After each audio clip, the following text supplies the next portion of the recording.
So, very good morning to everyone. As we are coming to the end of this chapter, that's learning to change the statements which is active voice to passive voice. We have almost covered up all the tenses, all the statements.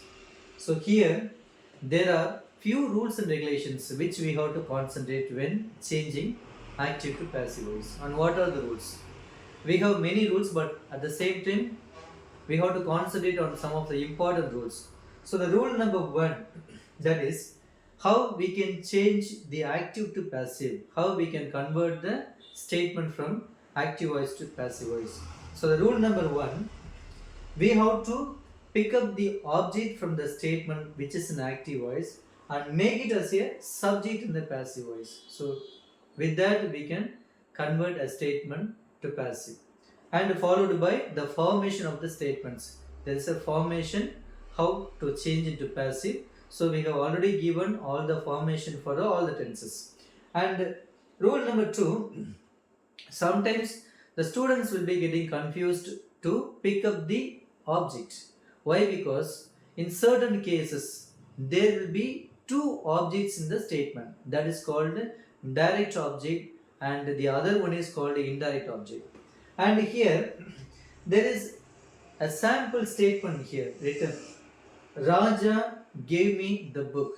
So here what is the direct object and what is the indirect object? So the direct object is the book and indirect object is me. So there are two objects.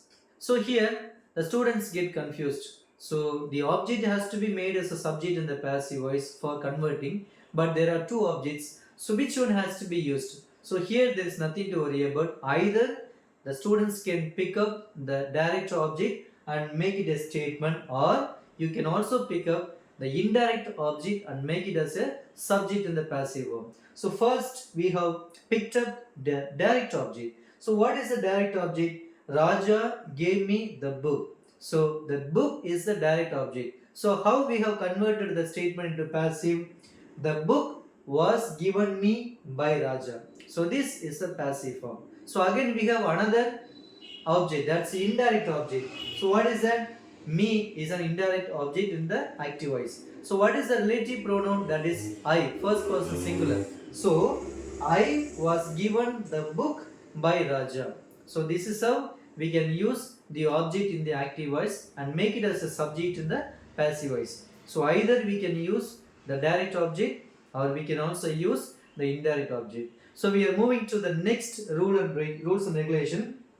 That is, sometimes in active voice the subject will be unknown or unexpressed. So unknown subject in the active voice remains unexpressed in the passive voice. So for example, third person singular, they, sometimes we may not know who or they. So in that case, so here you can see they elected him, they elected him.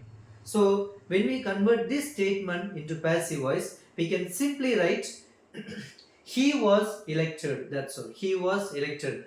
It is not necessary that to write he was elected by them, because that remains unknown. We are not sure who they are. Therefore, it is written in common.